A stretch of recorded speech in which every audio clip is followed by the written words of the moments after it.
Hoy nos acompaña don Gonzalo Barrientos. Feliz Día del Padre. Muchas gracias, muy buenas noches Miriam, muy buenas noches a todos los amigos y amigas. Un honor estar en el programa y permítame también dar un abrazo a todos los papás, también a nuestros amigos carpinteros y también a todos los amigos radialistas. Bien, que se acordó de los carpinteros y los radialistas porque también es su día. Muy pocas veces se acuerdan de ellos. Así es que siempre no lo del papá está en primer plano, pero claro. Felicidades a todos ellos, un día muy especial y también felicitar a todos los papás de la familia de Bolivisión. Gracias, muchísimas gracias. ¿Hace cuánto llegó a La Paz? Bueno, hace unos 5 días atrás ya. 5 días ya. Eso quiere decir que a medias ha festejado el Día del Padre. Así es, sí. Las actividades. Sí. A ver, me interesa conocer el criterio de quien es actualmente secretario nacional de los demócratas con relación a lo que estamos viviendo. Bien, muy preocupados, nos parece que estamos en un momento muy difícil, nos parece que es innecesario lo que está ocurriendo porque cuando hay problemas tan importantes como por ejemplo esta crisis sanitaria, estamos a puertas de una tercera ola, al parecer la meseta se va a mantener, estamos en una crisis económica que nos ha golpeado no solo a nuestro país sino a todo el mundo, estamos también en una crisis en educación porque hay muchos estudiantes que no tienen acceso por ejemplo al internet y hay también problemas sociales y nos parece que el presidente lo que debería haber hecho es asumir una responsabilidad en solucionar estos problemas y no solo el presidente sino todos en general. ¿Va a haber clases semipresenciales? ¿Usted como papá qué opina de eso? Bueno, genera mucha incertidumbre porque estamos a puertas de una tercera ola y obviamente todos vamos a proteger siempre a nuestros hijos, ¿no? Entonces, esto necesitará una valoración eminentemente científica y médica que nos diga si es que es recomendable o no, por la salud de los niños, los profesores y los mismos padres de familia. ¿Qué criterio tiene con relación a lo que estaría pasando con don Iván Arias, el alcalde electo de La Paz? Muy preocupados porque consideramos que se está gestando un golpe en contra de Iván Arias. ¿Usted también cree que es un golpe? Es un golpe por los antecedentes que se está dando. Un golpe a la democracia, un golpe al voto popular. ¿Por qué? Porque hace días atrás se secuestra a exministros, a la expresidenta, se los lleva sin ningún debido proceso, se los traslada a la ciudad de La Paz, están encarcelados, ya el régimen ha dicho que debe ser 30 años. Y bueno, nos parece que estos antecedentes nos muestran que se está utilizando el mismo modus operandi en el caso de Iván Arias. Hoy ha sido citado por la Fiscalía, hay otra citación este próximo día martes y seguramente habrán otras citaciones más. Y esto nos parece que es un golpe a la democracia, un golpe al voto popular y un golpe a una decisión del soberano que no es extraño, porque durante 15 años se ha hecho aquello. Recordemos lo que ha ocurrido, por ejemplo, en el caso del 21F, que ha sido también un golpe a la democracia. Recordemos lo que ha ocurrido con varios alcaldes, varios gobernadores, exprefectos en su momento, que han tenido que dejar sus funciones por la actitud de un órgano judicial que es parte de este tipo de hechos. Por lo tanto, consideramos que se está gestando este golpe en contra de Iván Arias, ahí están los antecedentes y obviamente lo que se busca es que seguramente no sea posesionado este próximo 3 de mayo. Ahora, a don Iván lo estaban interrogando hoy por el caso de GAC, pero él ha preferido guardar silencio. Así es. Después señaló él de que de los cargos que se le acusaban no fue durante su gestión. Bueno, es un derecho que tenemos todos los ciudadanos, acogernos a el silencio, él se ha acogido a este derecho y obviamente se entiende por la situación en la que nos encontramos, entonces no hay un debido proceso, no se toma en cuenta los derechos constitucionales y los derechos humanos que tenemos los ciudadanos, entonces se ha acogido al silencio y obviamente esto ¿qué significa? Significa que estamos muy mal en el país, porque en este momento yo me permito con el mayor respeto hacer una pregunta a todos quienes nos están viendo. ¿Confiamos en la justicia de nuestro país? ¿Hay justicia en nuestro país? Yo escucho esa pregunta desde que era muy pequeña. Así es, y a medida que ha ido pasando el tiempo, y comparto el criterio, igual desde que tengo uso de razón, siempre hemos tenido este criterio. Exacto. Y a medida que ha ido pasando, pero esto ha empeorado. Pues hemos llegado, me parece, a extremos ya, y estos extremos obviamente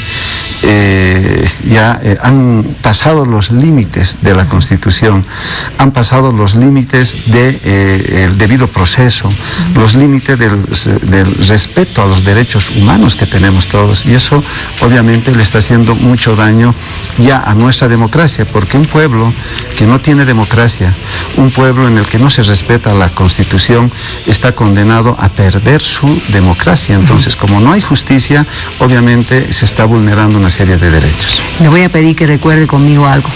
2019. Usted era diputado en ese momento, ¿verdad?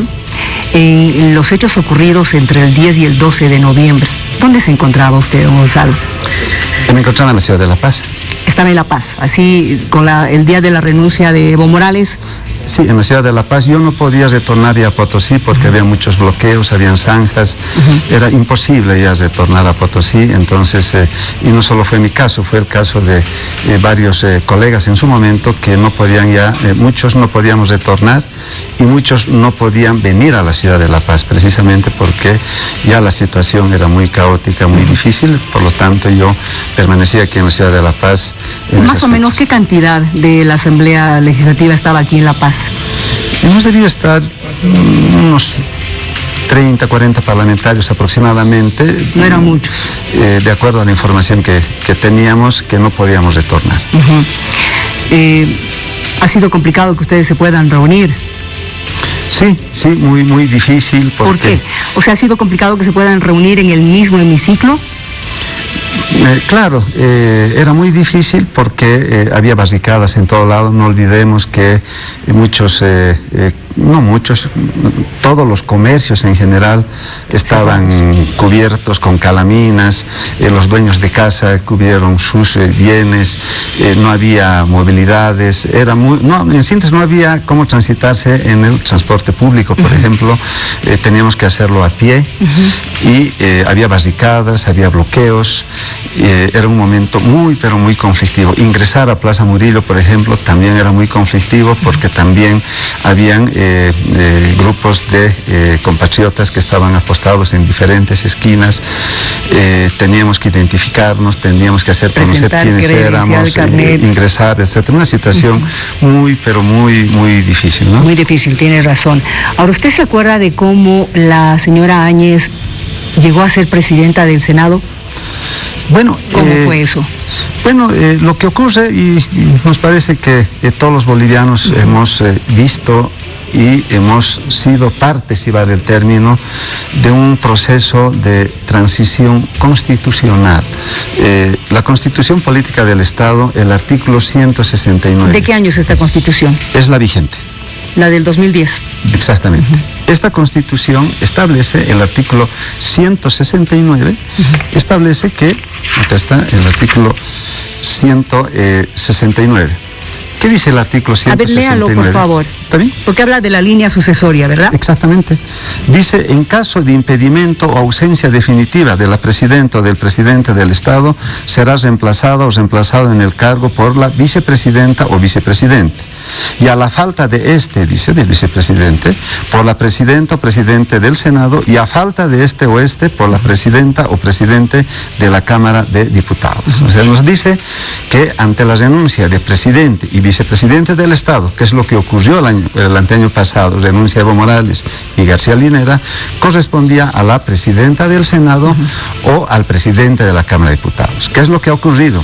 Renunciaron la presidenta del Senado y el presidente de Diputados. Y ahí se quedaba. Y ambos vicepresidentes. Claro, y ahí se quedaba porque no habla más de la línea sucesoria. Renuncian presidentes y vicepresidentes de Cámara de Senadores. Exacto. Y Cámara de Diputados, ¿verdad? Exacto. Hasta ahí está bien. Hasta ahí queda, pero hasta lo que dice la Constitución. No. Y quedaba la segunda vicepresidenta de la Cámara de Senados. ¿Qué dice? Y esto es lo que establece el reglamento de la Asamblea Legislativa. O sea, cuando se habla de las atribuciones de la segunda vicepresidencia, ahí manifiesta que en ausencia, dice, ¿En qué es el artículo número 38. ¿Ya? O sea, en ausencia de la presidenta o de la vicepresidenta, la segunda vicepresidenta o vicepresidente asumirá, dice, en caso de ausencia, incluso dice, por cualquier impedimento. ¿Artículo? 38. Muy bien. Asumirá. Entonces, y eso es lo que siempre ha ocurrido. Cuando no está el presidente de la Cámara de Diputados, por ejemplo, quien dirige la sesión de la Cámara de Diputados es el primer vicepresidente. Eso significa que es automático que asuma el cargo la persona que continúa. Exactamente. Es que si hubiese generado, estimado un vacío de poder inmenso, porque renunciaron todos. El país estaba ya incendiándose y podía haber una gran catástrofe democrática, lo digo de manera así muy, se vale el término, en términos expresivos, se vale el término, hubiésemos tenido tal vez consecuencias totalmente irreversibles. Entonces, el reglamento de la Asamblea Legislativa claramente establece, y eso es lo que ocurre, normalmente siempre ocurre. ¿Qué ocurría, por ejemplo? Y durante los 5 años que yo he sido diputado, rara vez venía el presidente de la Asamblea Legislativa, que era don García Liner. Quien asumía era el presidente del Senado, era don Gringo González. No estaba él. Quien dirigía la Asamblea Legislativa era la presidenta de la Cámara de Diputados, Gabriela Montaño. Y no estaba la presidenta, era el primer vicepresidente de la Cámara de Senadores o de Diputados, porque el poder no puede tener un vacío, sino tiene que ser permanente. Entonces, la Constitución es sabia y el reglamento está claro y preciso. Gracias por haber venido. Muy amable. Muchísimas gracias y muy buenas noches. Continuamos en breve.